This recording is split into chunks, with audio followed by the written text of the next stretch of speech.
앞뒤 사람 인사하겠습니다. 복 있는 사람이 됩시다. 은혜 받읍시다. 다 잘 될 것입니다. 다 지나갈 것입니다. 할렐루야.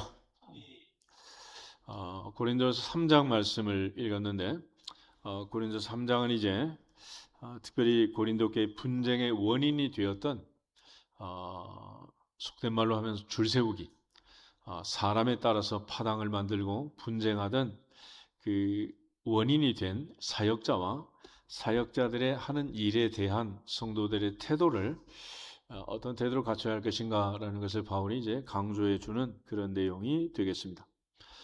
특별히 고린도 교회는 1장에 있는 말씀처럼 12절에 보면 나는 바울에게, 나는 아볼로에게, 나는 게바에게, 나는 그리스도에게 속한 자라 그랬던, 누구한테 세례 받았느냐 이걸 가지고 또 서로 줄세우기를 하고, 그래서 바울은 내가 많은 사람에게 세례 안 준 것 감사한다 그럴 정도로 사도 바울은 그들을 영적 어린아이 같다라고 얘기를 했습니다. 궁극적으로 이제 우리의 모든 시선은 하나님께로 옮겨야 한다. 특별히 7절 말씀을 보면 그런즉 심는 이나 물 주는 이는 아무것도 아니로되 오직 자라나게 하신 이는 누구다? 하나님뿐이다. 그래서 하나님을 바라보고 하나님의 은혜를 사모하는 신앙생활이 되기를 주의 이름으로 축복합니다. 우리 히브리서 3장을 한번 찾아보겠습니다. 히브리서 기자 역시 우리의 시선을 주님께 맞추고 주님을 생각해라 그렇게 얘기하는데, 먼저 3장 1절 말씀을 보겠습니다.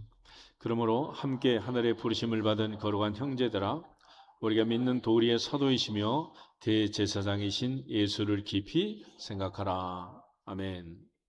그래서 우리가 무슨 일이 있든지 주님을 생각하라. 주님을 생각해라. 억울한 일이 있어도 주님을 생각해라.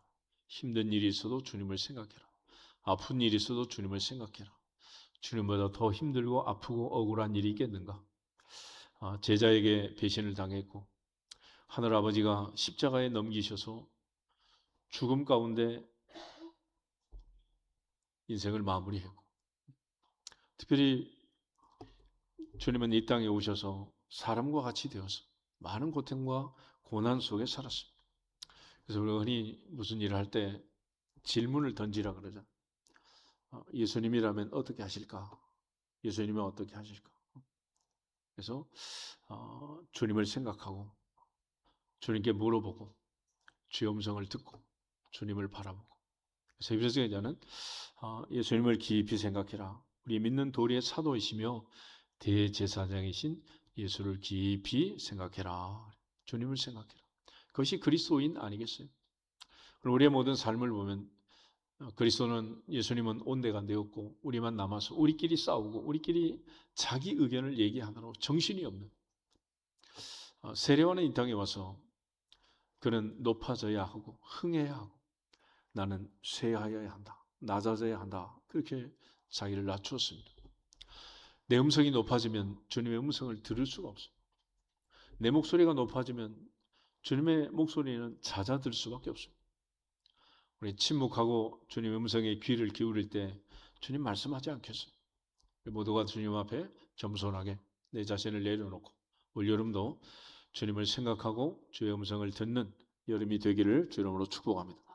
12장을 한번 더 보겠습니다. 히브리서 12장에도 히브리서 11장 믿음장을 마치고 이제 결론을 얘기하는데, 히브리서 기자가 우리에게 주는 결론의 말씀이 있습니다.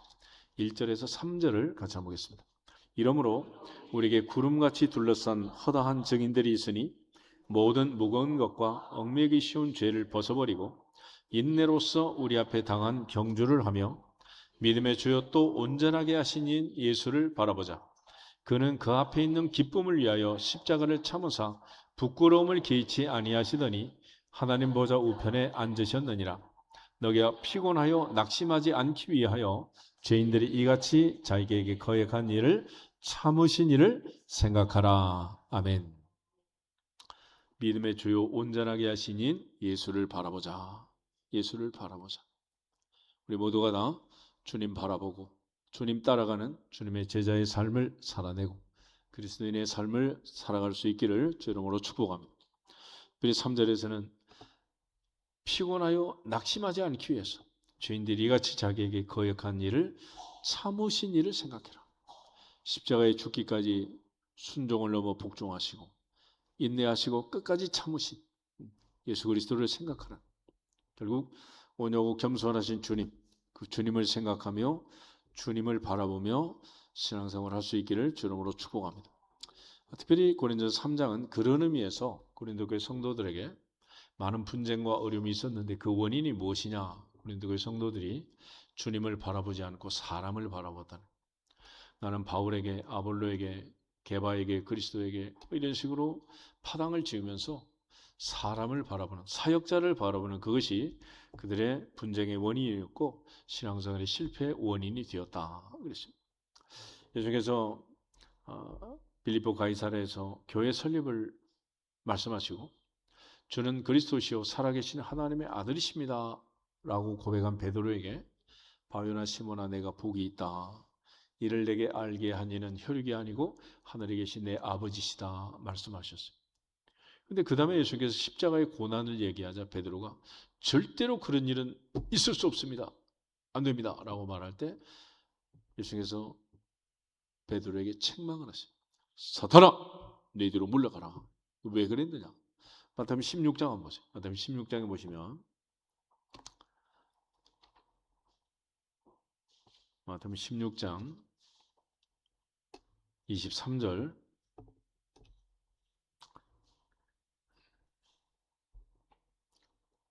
한 절만 같이 읽겠습니다. 예수께서 돌이키시며 베드로에게 이르시되 사탄아 내 뒤로 물러가라. 너는 나를 넘어지게 하는 자로다. 내가 하나님의 일을 생각하지 아니하고 도리어 사람의 일을 생각하는도다. 아멘. 하나님의 일을 생각하지 않고 사람의 일을 생각했다. 사람의 일을 생각했다. 이것이 바로 베드로의 잘못이었습니다. 신앙 고백을 할 때는 복 있는 사람이다. 바요나 시몬아 내가 복이 있다. 주님 말씀하셨는데 다음 장면에서 십자가와 고난과 죽음을 외면할 때 사탄아 내 뒤로 물러가라 말씀합니다. 신앙생활은 하나님 주신 복을 받기도 하지만은 고난을 잘 견디는 그것이 믿음의 수준이 되는 것입니다.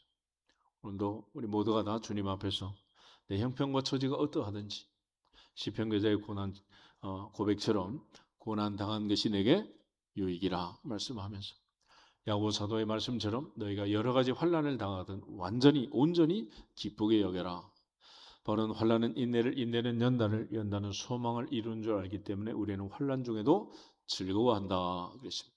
그러므로 신앙생활은 내게 무슨 일이 있느냐가 문제가 아니라 내가 그걸 어떻게 대하느냐, 우리의 믿음의 자세, 태도, 애티튜드를 얘기하는. 그러니까 고난이 왔을 때 어떤 자세로 대하느냐, 그것이 신앙이고 믿음이란. 오늘 모두가 다 우리 인생에 어떤 일이 있든지 주님을 바라보고 주님처럼 주님 닮아가는 우리 모두가 되기를 주 이름으로 축복합니다. 그래서 바울은 이 고린도 교회 편지를 쓰면서 주님을 닮아야 한다, 주님 바라봐야 한다라는 것을 계속해서 강조한 거예요. 고린도전서 11장 1절을 한번 보겠습니다. 고린도전서 11장 1절을 보시면 고린도 교회에 가장 문제가 되는 이걸 해결하는 방법, 그 방법 중에 하나인데 1절 한 절만 보겠습니다. 내가 그리스도를 본받는 자가 된 것 같이 너희는 나를 본받는 자가 되라. 아멘. 결과적으로 우리가 직접 그리스도를 본받는 자가 되기는 너무 거리감이 있으니까 중간에 바울이 내가 그리스도를 본받는 자 된 것 같이 너희는 나를 본받는 자가 되라. 한 사람 한 사람 그리스도인이 되었다라는 것은 그리스도를 본받는 자가 되었다라는 것이고, 믿지 않는 부모 형제에게 친족 남편 아내 형제자매 아들 딸 모두가 다 나를 보고 예수를 본받고 예수를 믿을 수 있도록 그리스도인이 될 수 있도록 그렇게 통로, 복의 근원, 복의 통로가 될 수 있어야 한다라는 걸 강조합니다. 오늘 고린도 교회 문제는 결과적으로 하나님의 일을 생각하지 않고 사람의 일을 생각했다. 사람의. 그러니까 여러 가지 일이 많이 있겠지만은 우리 하나님 나라 일, 하나님의 일이라는 게 뭐냐? 요한복음 6장 한번 찾아보겠습니다. 한번 6장에 보시면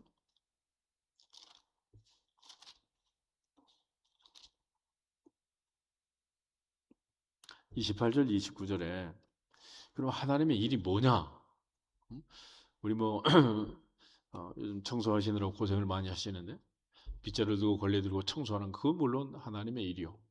매주 부엌에서 밥을 하고 나누고 설거지하고 정리하는 이것 다 하나님 나라의 일 아니겠어요? 그렇지만 또 예배하고 찬송하고 하는 이 모든 것도 일이란 말, 일. 그래서 예수님께서 본질적으로 하나님 나라의 일, 하나님의 일이 무엇이냐라는 것에 답을 주세요. 28절, 29절 두 절 한번 보겠습니다. 그들이 묻되 우리가 어떻게 하여야 하나님의 일을 하오리까? 예수께서 대답하여 이르시되 하나님께서 보내신 일을 믿는 것이 하나님의 일이니라 하시니. 아멘. 하나님께서 보내시니 예수 그리스도, 예수 그리스도를 믿는 것이 뭐다? 하나님의 일이다. 우리가 하는 하나님의 일은 뭐냐? 예수님을 믿는 거라. 다시 말해서 예수님이라면 어떻게 하셨을까? 예수님을 바라보고 예수님을 생각하고 예수님처럼 예수님을 닮아가는, 예수님을 본받는 자의 삶, 그것이 바로 하나님 나라의 일이다. 아멘. 그 일이 중요하다는. 근데 예수는 없이, 예수는 제쳐놓고 신앙생활을 하는 그런 일은 무의미하다. 우리 흔히 붕어빵 속에 붕어 없는 것처럼 그리스도인 속에 그리스도가 없고, 이 신앙생활을 하는데 신앙이 없는, 믿음이 없는 이런 삶을 살아서는 안 된다라는 거죠. 결과적으로 하나님 나라의 일, 하나님의 일은 그리스도를 보내신 하나님을 믿는 것이다. 그것이 하나님의 일이라. 그래서 주님께서 바요나 시몬아 내가 복이 있단 말이 있지만은 사탄아 내 뒤로 물러가라 할 때 사탄의 유혹과 미혹은 뭐냐? 하나님의 일을 생각하지 말고 사람의 일을 생각하라. 계산기를 가지고 머리를 굴리고 이권을 생각하고 그야말로 눈앞에 작은 이익 때문에 소탐대실하는 그런 어리석은 자의 삶을 살아갈 수 있도록 에덴 동산에서부터 유혹하고 미혹하는, 서로 관계 안 먹으면 어떻다고. 그런데 그 한 개를 먹도록 유혹하고 미혹해가지고 에덴 동산 전체의 삶을 앗아가는, 빼앗아가는, 쫓겨나고 추방하는 그런 어리석은 자가 되게 하는. 그러므로 우리 모두가 다 주님을 생각하고 사탄의 권세를 물리치고 이 돌이 명하여 떡이 되게 해라는 그 유혹과 미혹을 물리치고 승리하신 주님의 이름으로 어둠의 세력을 물리치고 사탄의 세력을 물리치고 영적 전쟁에서 반드시 승리할 수 있기를 주 이름으로 축복합니다. 그래서 고린도 3장의 내용을 보면 이제 그러한 고린도 교회 성도들, 그야말로 육신에 속한 자로서 어린아이 같은 그들에게 어떻게 해야 신앙생활을 잘할 수 있겠는지라는 것을 가르쳐주는 내용이 되겠습니다. 먼저 1절부터 4절에 있는 말씀을 같이 한번 보겠습니다. 형제들아 내가 신령한 자들을 대함과 같이 너에게 말할 수 없어서 육신에 속한 자 곧 그리스도 안에서 어린 아이들을 대함과 같이 하노라. 내가 너희를 젖으로 먹이고 밥으로 아니하였노니 이는 너희가 감당하지 못하였음이거니와 지금도 못하리라. 너희는 아직도 육신에 속한 자로다. 너희 가운데 시기와 분쟁이 있으니 어찌 육신에 속하여 사람을 따라 행함이 아니리요. 어떤 이는 말하되 나는 바울에게라 하고 다른 이는 나는 아볼로에게라 하니 너희가 육의 사람이 아니리요. 아멘. 이 고린도 교회의 특징을 보면 세 종류의 사람이 있는데 첫째는 육에 속한 사람, 육에 속한 사람. 2장 14절을 한번 보시면 2장 14절에 이런 말씀. 육에 속한 사람은 하나님의 성령의 일들을 받지 아니하나니 이는 그것들이 그에게는 어리석게 보임이요 또는 그는 그것들을 알 수도 없나니 그러한 일은 영적으로 분별되기 때문이라. 첫 번째 사람은 육에 속한 사람, 고깃덩어리. 그래서 푸키코스라고 얘기를 합니다. 다시 말해서 중생하기보단 자연인, 교회를 안 다니는, 하나님을 모르는, 그리스도를 전혀 모르는 영적 일에 무관심한 불신자, 이런 사람을 육에 속한 사람, 2장 14절에 그렇게 얘기를 하는 거예요. 그러니까 전혀 교회하고 관계없이, 하나님과 관계없이 살아가는 사람들, 육에 속한 사람.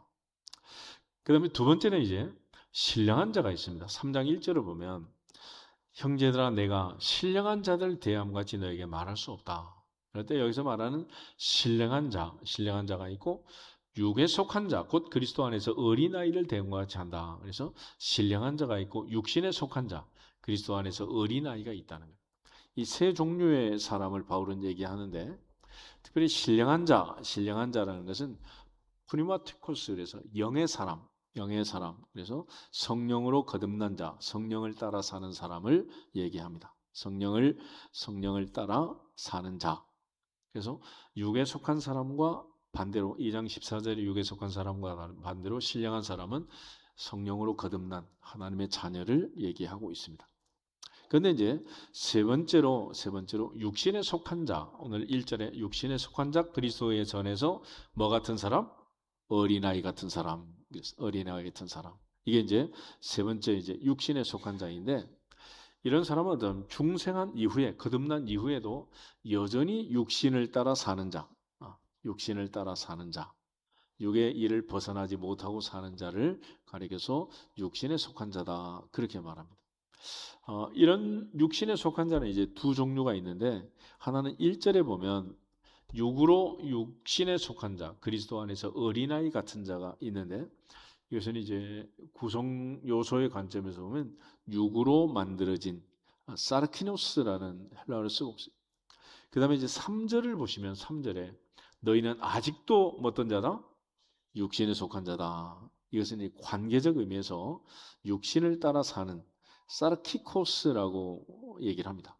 그래서 여전히 거듭났지만은 중생 이후에도 육신을 따라 사는 자가 있고, 또 윤리적 관계에서, 믿음의 관계에서도 여전히 육신을 따라 사는 자, 거듭났지만 거듭난 삶을 살지 못하고, 성도인데 성도 같은 삶을 살지 못하고, 분명히 중직을 맡고 직분을 맡았는데 자기 직분에 합당한 삶을 살아내지 못하는 사람들, 이런 사람을 육신의 사람이라고 얘기를 합니다. 육신에 속한 자.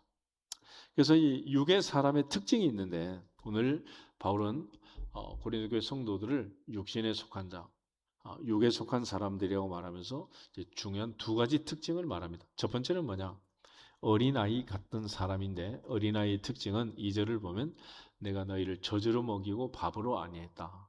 그러니까 신생아 태어난 아이들은 젖을 먹어요, 밥을 먹어요? 젖을 먹어야지. 밥 먹으면 큰일 난다. 다 얹혀 죽는다. 그러니까 태어나자마자 이렇게 엄마 뱃속에서 아무것도 없는 그야말로 깨끗한 그런 몸의 상태를 가지고 태어난 아이들은 맵고 짜고 시고 달고 이런 거 먹이면 안 돼. 큰일 난다. 그러니까 꿀도 먹이면 안 되는 거야. 아무거나 먹이면 큰일 난다. 그래서 오직 엄마 젖을 먹여야 돼. 그래서 젖을 먹고 밥으로 아니했다라고 얘기를 합니다. 이것이 바로 이제 어린아이 같은 사람들의 특징이다. 그래서 바울은 고린도 교회 성도들에게 내가 너희를 젖으로 먹이고 밥으로 아니했느니 이는 너희가 감당하지 못하였음이거니와 지금도 못하리라. 그러니까 너무 어려운 설교를 하면은 알아듣지 못하니까 초등학교 1학년에 맞는 공부를 가르쳐야지, 뭐 초등학교 1학년한테 뭐 중고등학교 뭐 대학교 아이들한테 가르치는 내용을 가르치면 애들이 뭐 우리 선생님 괴물이다 이러면서 막 입을 쩍 벌리고 놀래겠어요? 떠들고 놀지. 그게 뭔지도 모르고 그냥. 그러니까 이 수준에 맞게. 그래서 고린도 교회 성도들을 사도 바울은 그야말로 젖먹이 같다. 젖먹이 어린아이 같다라고 얘기해요. 젖먹이 어린아이 같다. 근데 교회 안에는 이런 어린아이가 90%라는 90%. 그러니까 오늘날 우리의 상태가 전부 그런 거예요.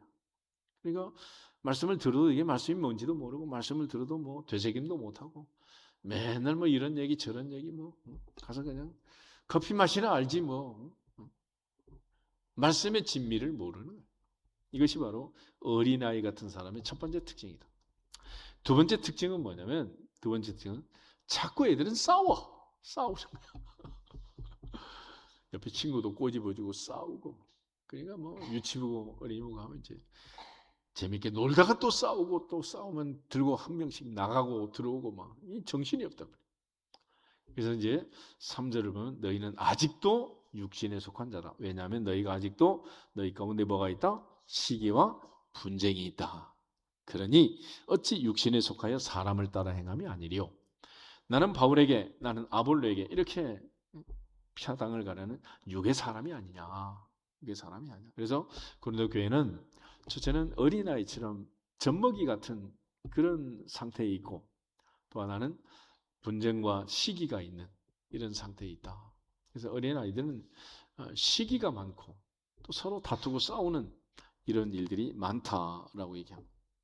특별히 히브리서 기자가 하는 말을 보면 히브리서라는 것도 참 어려운 성경 중에 하나인데 히브리서 기자가 바로 이제 그런 얘기를 해요. 히브리서 5장을 한번 보실까요? 히브리서 5장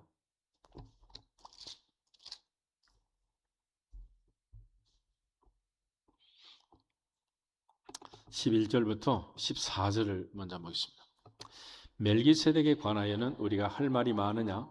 너희가 듣는 것이 둔함으로 설명하기 어려우니라. 때가 오래되었으므로 너희가 마땅히 선생이 되었을 터인데 너희가 다시 하나님의 말씀의 초보에 대하여 누구에게서 가르침을 받아야 할 처지이니 단단한 음식은 못 먹고 젖먹이나 먹어야 할 자가 되었도다. 이는 젖을 먹는 자마다 어린 아이니 의의 말씀을 경험하지 못한 자요. 단단한 음식은 장성한 자의 것이니 그들은 지각을 사용함으로 연단을 받아 선악을 분별하는 자들이니라. 아멘. 그러니까 히브리서 기자가 이제 멜기세덱에 대해서 얘기하면서도 내가 너무 어려워서 잘 못 알아들일 것 같으니까 이제 그만하겠다 그렇게 얘기를 하면서 그들에게 마치 어린아이 같다라고 얘기해요. 어린아이 같다. 6장 1절 2절 두 절 한번 떠보겠습니다.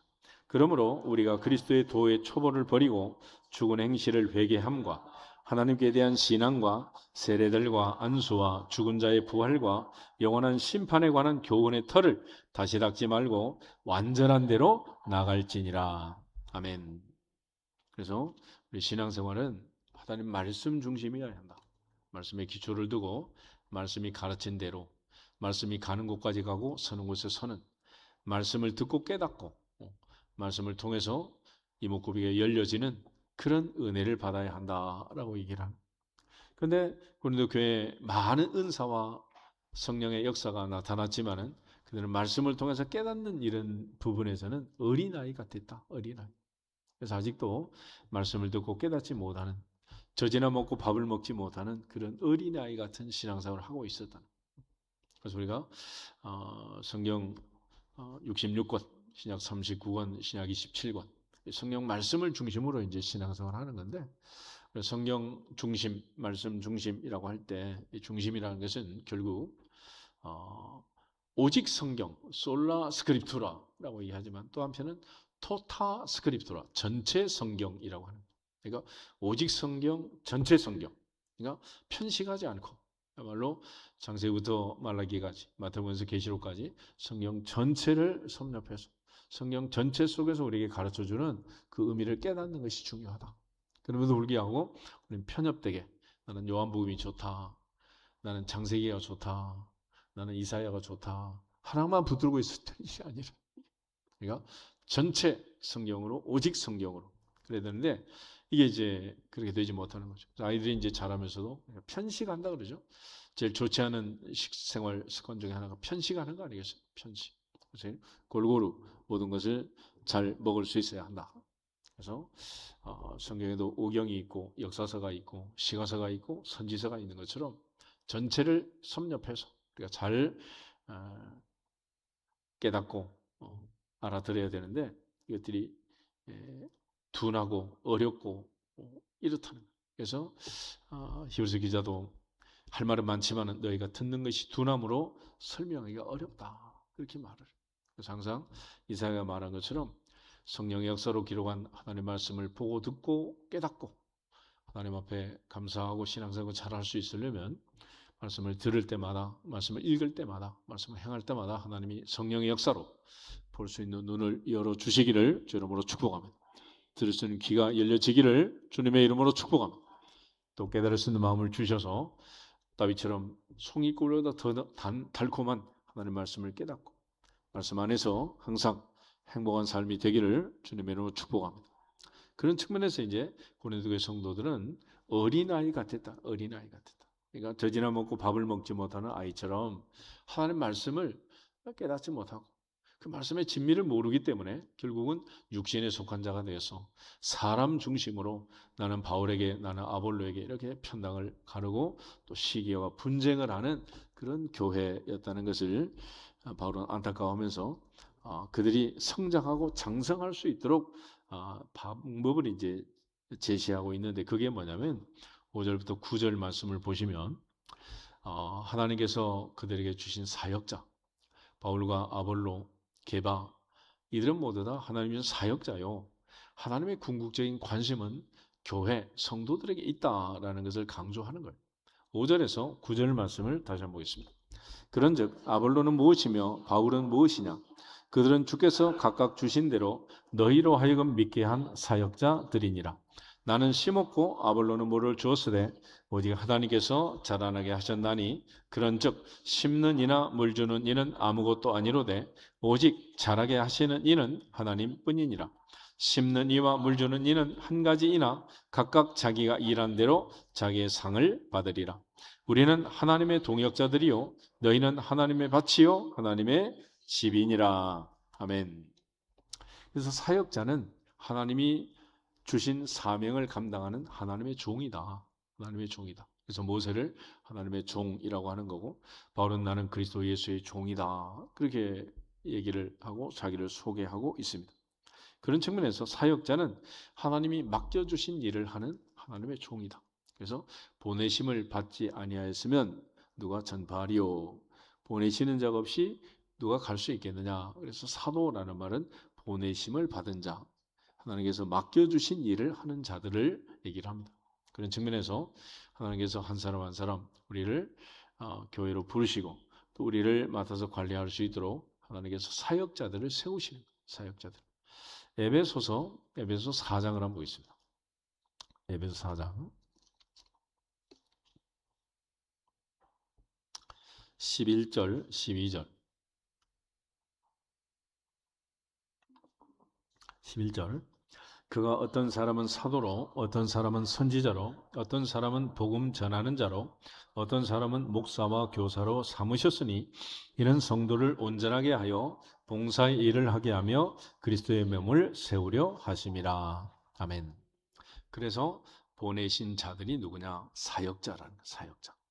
그게 바로 바울이고 아볼로고 게바고 12사도 예수님의 제자들 그들을 하나님께서 보내셨는데 그들을 직분자로 삼으셨는데 12절 왜 그랬느냐? 세 가지 목적이 첫째를 성도를 온전하게 한다. 그래서 온전하게 한다는 고친다는 고쳐.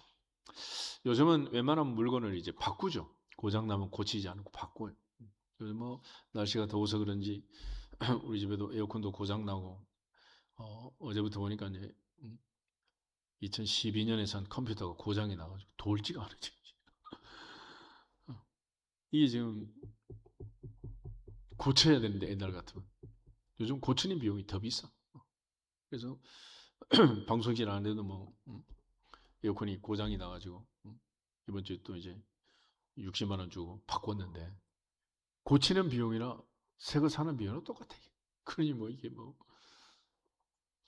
근데 물건이야 그렇게 바꿀 수 있지만 하나님께서 사람을 쓰실 때 그렇게 바꿔치기 하면 남아있을 사람이 누가 있겠어요? 그런데 하나님께서 사람을 쓰는 방법은 사람을 고쳐서 쓰신다. 그것이 은혜다. 할렐루야. 그래서 80의 모세를 바꾸지 않고 하나님은 고쳐 쓰시고 엘리야를 바꾸지 않고 고쳐 쓰시고 그야말로 베드로도 주님께서 고쳐가지고 쓰시고 바꿔 쓰지 않는 거예요. 만약 우리처럼 마음에 안 든다고 바꿔치기 하면 나만 아는 사람이 누가 있겠어요? 그래서 하나님 앞에 일하는 일꾼의 특징은 사람을 고쳐야 한다. 할렐루야. 고치는 아들, 딸이 마음에 안 든다고 막 바꿔치기가 있어. 옆집 아들하고 옆집 딸하고 바꾸겠냐. 그래서 하나님의 방법은 사람을 온전하게 고치는 거다. 그 하나님의 은혜, 사람을 고치는 것이 바로 믿음과 성령의 역사로 그리스도 예수를 믿고 그리스도를 주인으로 삼고 하나님 앞에 회개하면서 새 사람이 되는 거예요. 그래서 그리스도 안에서 새로운 피조물로 거듭나는 새 사람으로 바꾸는 일. 할렐루야. 그래서 그 일을 위해서 하나님께서 사역자를 보낸 거예요. 그래서 그들은 무엇이냐? 그들은 무엇이냐? 아볼로는 무엇이냐? 너희로 하여금 믿게 한 사역자들이다. 그래서 예수 믿고 온전한 사람으로 새 사람 되게 한 사역자. 그래서 사람이 이제 새 사람이 되면 두 번째는 봉사의 일을 한다. 봉사의 일.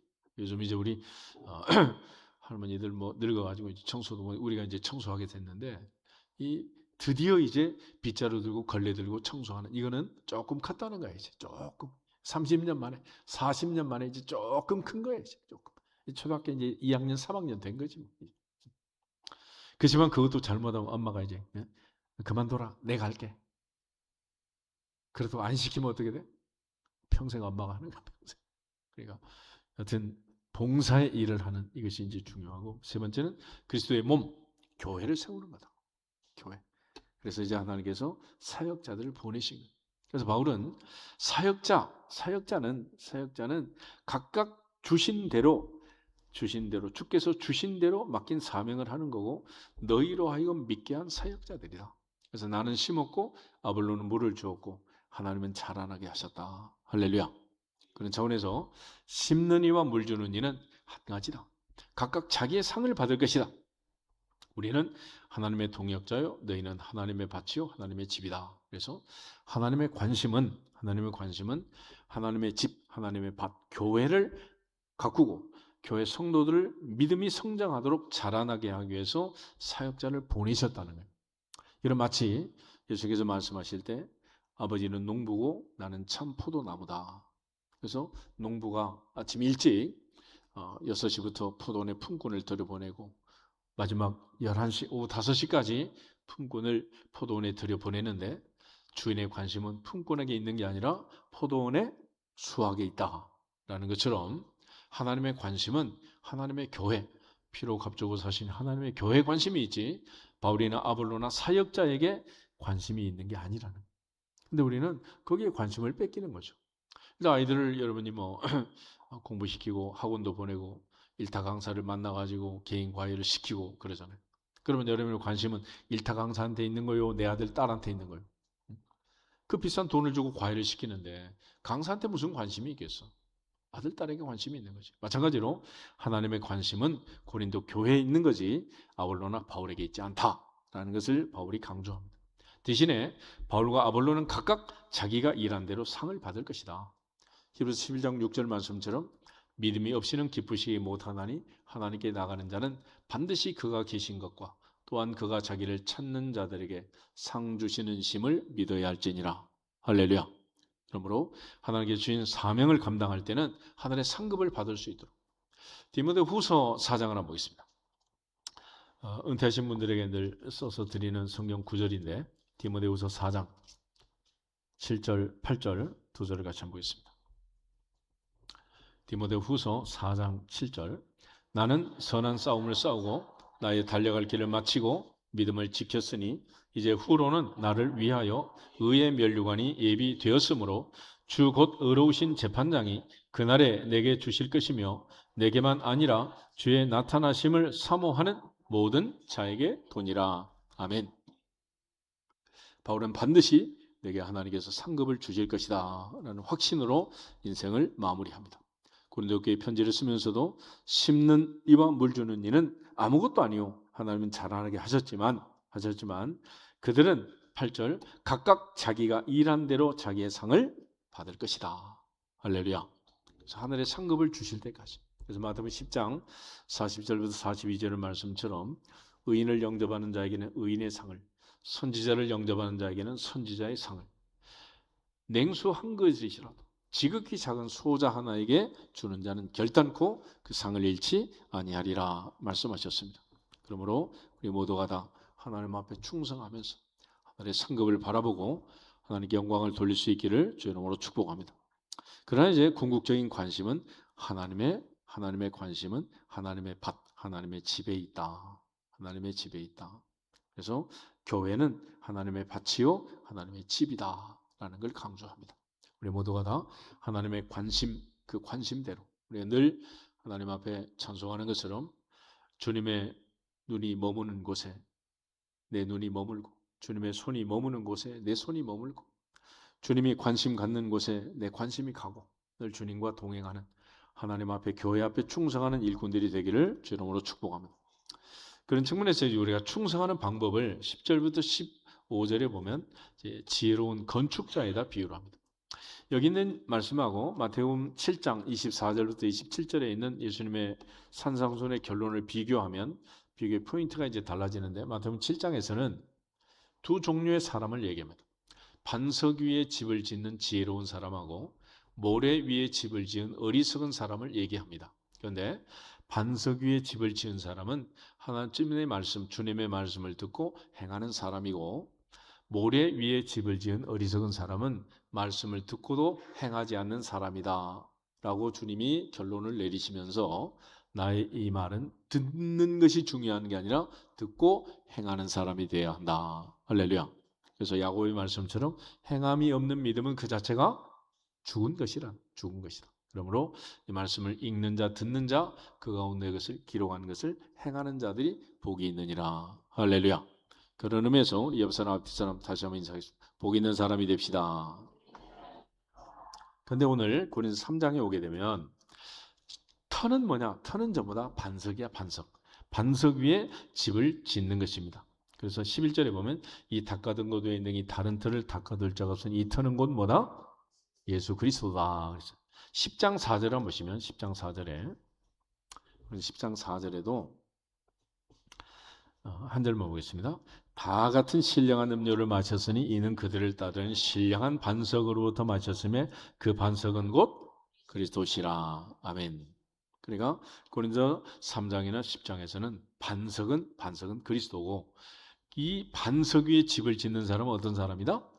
지혜로운 사람이다. 지혜로운 사람. 그래서 10절에 내게 주신 하나님의 은혜를 따라 내가 지혜로운 건축자와 같이 터를 닦아두매 다른 이가 그 위에 세우나 그러나 각각 그 위에 세울까 조심해라. 이 닦아둔 곳에 능히 다른 터를 닦아둘 자가 없으니 이 터는 곧 그리스도다. 예수 그리스도다. 그래서 예수 그리스도 위에 집을 짓는 거예요. 근데 집을 지을 때 이제 두 종류로 나누어지고 있습니다. 뭐냐면 12절에 보면 금이나 은이나 보석집을 짓는 사람하고 나무나 풀이나 집으로 집을 짓는 사람, 황금 보석집을 짓는 사람하고 풀이나 목초로 초가집을 짓는 사람, 두 종류의 사람이 이제 나오는데, 이 두 종류로 나오는 이유는 뭐냐면 장차 주님이 오시면 그 공적을 시험하는데 불로써 시험다. 불로써. 우리가 이제 건물을 보면 요즘도 아파트에 가끔 이제 불이 났다고 뉴스에 뜨잖아요. 근데 이 집이 잘 지어졌는지 안 지어졌는지를 시험하는 가장 좋은 방법 중에 하나가, 사실은 제일 안 좋은 방법이기도 하지만 불을 지르는 거예요. 불을 질러 가지고 기초가 견고히 서 있으면 그 집은 잘 지어진 거고, 나중에 뜯어내고 도배하고 그러면 이제 되는 거 아니겠어요? 근데 이게 기초가 튼튼하지 못하면 불을 지르면 어떻게 돼? 잿더미가 되고 만다. 잿더미. 그래서 주님이 장차 오실 때 그 공적을 불로써 시험할 것이다 라고 얘기를 합니다. 그런데 14절 15절에 가면 공적이 그대로 있으면 상을 받는다. 그런데 공적이 불에 타면 해를 받을 것이다. 그리고 이제 끝나는 게 아니라 구원에 대한 문제는 또 다른 문제라는 거예요. 15절 한번 보겠습니다. 15절. 누구든지 그 공적이 불타면 해를 받으리니 그러나 자신은 구원을 받되 불 가운데서 받은 것 같으리라. 아멘. 그런 차원에서 심판과 상급은 행위대로 받지만 구원은 하나님의 은혜로 받느니라. 할렐루야. 그래서 에베소 2장 8절 9절에 가면 너희가 그 은혜에 의하여 믿음으로 말미암아 구원을 얻었나니 이것이 너희에게서 난 것이 아니라 하나님의 선물이다.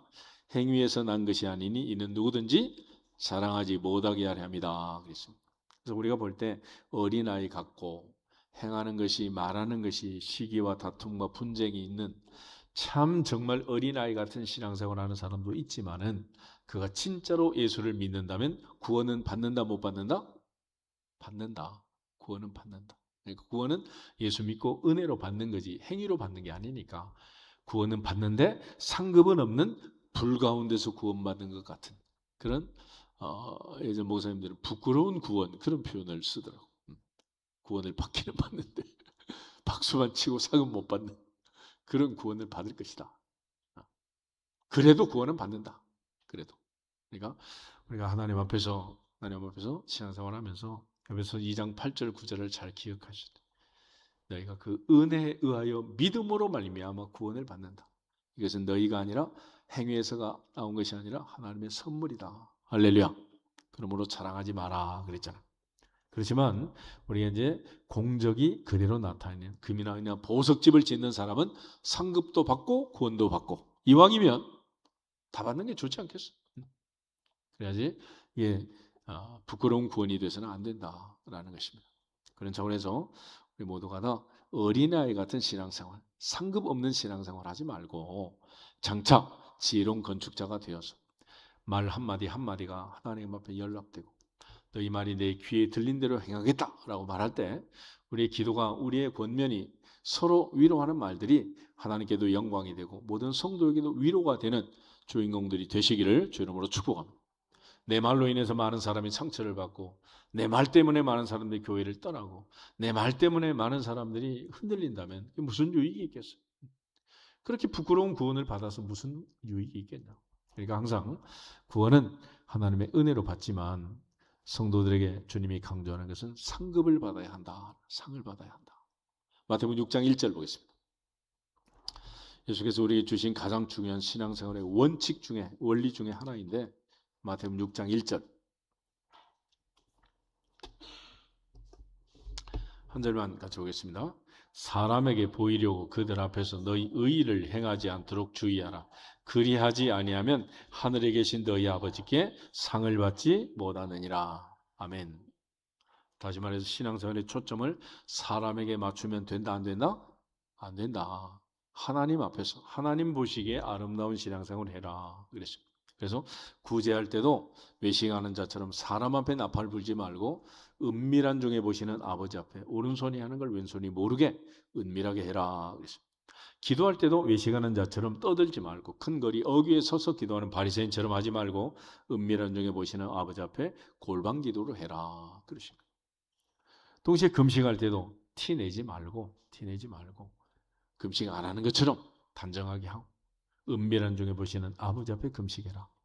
보물을 쌓을 때도 하늘의 보물을 쌓는, 은밀한 중에 보시는 아버지께서 갚아주시는 하늘의 보물을 쌓는 자가 되어라 라고 얘기하는. 그러니까 사람 앞에 상을 받고 사람 앞에 보이려고 하면 결과적으로 사람에게는 칭찬을 받겠지만은 그러나 장차 하나님 앞에 받을 게 없다. 이미 자기 상을 받았다라고 얘기하는. 이미 받았다. 그런 차원에서 이제 우리가 주로 상을 주는 거는 초등학교나 어린 시절에 이제 학교 다닐 때도 상을 주는 거지 뭐 다 큰 아이들한테 상 주는 일은 거의 없잖아요. 이제. 그것처럼 신앙생활 역시 마찬가지다.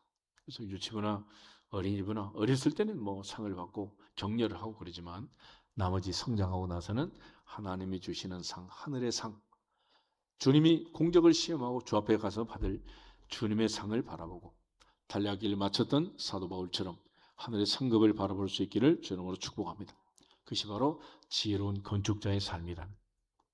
그러고 나서 16절 17절에 사도 바울은 우리가 성전이라는 것을 강조하는데 16절 17절 한번 보겠습니다. 너희는 너희가 하나님의 성전인 것과 하나님의 성령이 너희 안에 계시는 것을 알지 못하느냐. 누구든지 하나님의 성전을 더럽히면 하나님이 그 사람을 멸하시리라. 하나님의 성전은 거룩하니 너희도 그러하니라. 아멘.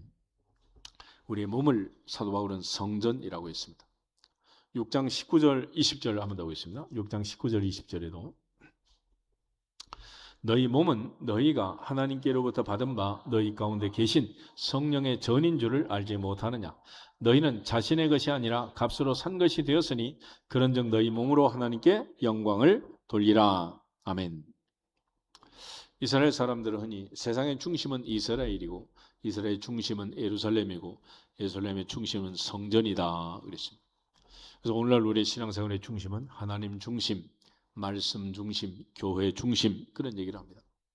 광야에서 40년 동안 성막을 중심으로 살았는데 성막의 중심, 지성소 안에 법궤가 있고 법궤 뚜껑을 열면 그 안에 뭐가 있어요? 돌비, 십계명의 말씀이 있었습니다. 태초에 말씀이 계시냐? 이 말씀이 하나님과 함께 계셨으니 이 말씀은 곧 하나님이시다.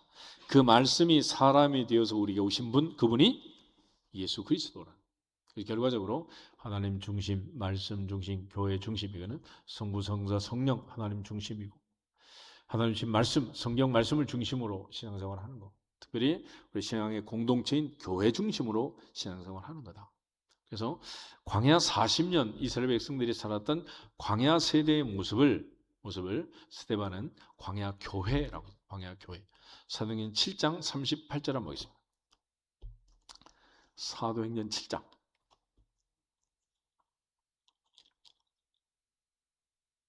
38절 한 절만 보겠습니다. 사도행전 7장 38절 시내 산에서 말하던 그 천사와 우리 조상들과 함께 광야 교회에 있었고 또 살아있는 말씀을 받아 우리에게 주던 자가 이 사람이라. 아멘. 모세는 광야 교회의 지도자였고 광야 교회에 하나님 말씀을 받아서 주던 사람이다. 근데 이 광야 교회는 어떤 사람이 광야 교회의 구성원이냐? 출애굽기 12장 한번 보세요.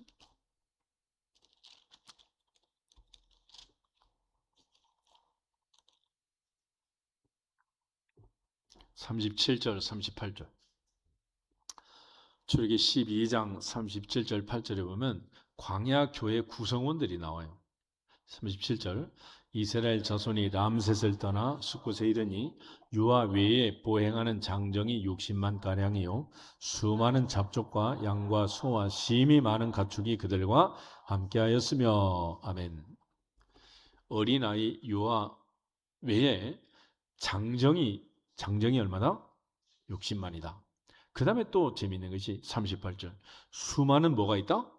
잡족이 있었다. 잡족. 그래서 나중에 이제 광야 세대가 그렇게 원망을 많이 했던 이유는 뭐냐면 이 잡족들이야. 이 잡족들이 계속해서 원망을 하니까 이스라엘 백성들이 영향을 줘가지고 그래서 이 중에서도 분명히 좋은 씨를 심은 밭에 알곡만 자라는 게 아니라 알곡과 또 뭐가 자란다고? 가라지가 자란. 이스라엘 백성이 출애굽할 때 하나님께서 그들을 출애굽할 때 이 잡족들이 묻어 나온 거야. 니네는 참 좋겠다. 그리고 남아있는 게 아니라 밤에 출애굽했기 때문에 한밤중에 나오는데 누가 누군지 알겠어. 묻어 나온 거지 뭐. 이래가지고 이들이 광야에 나와서 광야 교회 구성원이 된 거예요. 그러니까 교회 안에는 알곡만 있는 게 아니라 가라지가 있고 장성한 장정만 있는 게 아니라 어린아이가 있고 섞여 있는 거예요. 섞여 있어요. 그래서 이 고린도 교회에 보면 이 어린아이 같은 교회, 이 교회를 바울이 지금 얘기를 하고 있는 것입니다. 그런 차원에서 이제 그럼에도 불구하고 우리의 몸은 뭐다? 성전이다. 하나님의 말씀이 하나님께서 우리 가운데 거주하는 성전이다라고 얘기하는 거예요. 창세기 22장에 가면 모리아 산에 가서 아들 이삭을 번제로 바쳐라 그랬습니다. 그런데 그 모리아 산에 나중에 솔로몬이 성전을 짓게 돼요. 역대하 3장 1절 한번 찾아보세요. 역대하 3장 1절을 보시면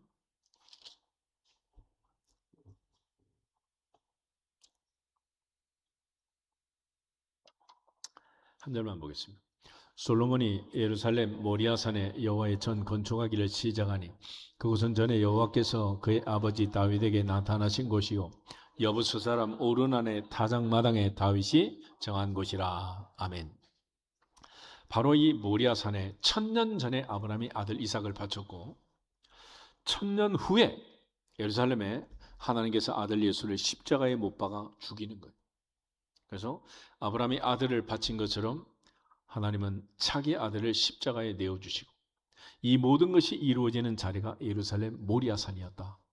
그래서 예수님께서 나중에 이제 예루살렘으로 종려주일 예루살렘에 입성한 이유는 바로 아브라함에게 솔로몬에게 약속한 대로 이곳에서 갈보리에서 십자가에서 운명하기 위해서 주님이 들어가신 거예요.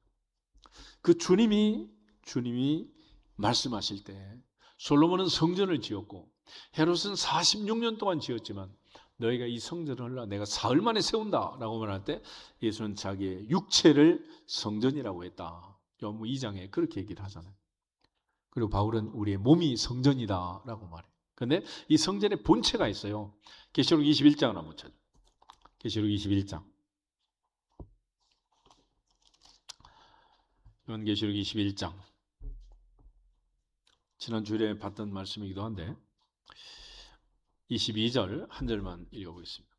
성 안에서 내가 성전을 보지 못하였으니 이는 주 하나님 곧 전능하신 이와 및 어린 양이 그 성전이심이라. 아멘.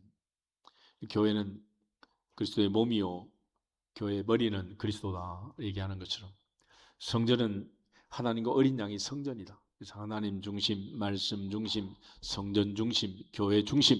이 중심은 전부 다 성부, 성자, 성령, 하나님 중심이다. 그런 얘기. 그러므로 우리의 몸은 우리 안에 주님이 거하시고 주님이 우리 안에 거하는 것처럼 항상 성령과 믿음과 지혜로 충만해서 하나님께 영광을 돌릴 수 있기를 주 이름으로 축복합니다. 그리고 마지막에 이제 18절부터 23절에서 분쟁과 시기, 어린아이 같은 이 고린도 교회가 이 분쟁과 시기를 해결할 수 있는 두 가지를 얘기합니다. 첫째는 18절, 아무도 자신을 뭐하지 말라? 속이지 말라, 속이지 말라 했습니다. 두 번째는 21절, 그런 정도든지 사람을 뭐하지 말라? 자랑하지 말라. 아멘. 속이지 말고 자랑하지 마라 그랬습니다. 야고보서 1장에 보면 누구든지 자기 욕심에 끌려 미혹된다. 욕심이 잉태한 즉 죄를 낳고 죄가 장성하면 사람을 낳는다. 사망을 낳는다 그랬는데 그 다음에 이어지는 말씀이 이것입니다.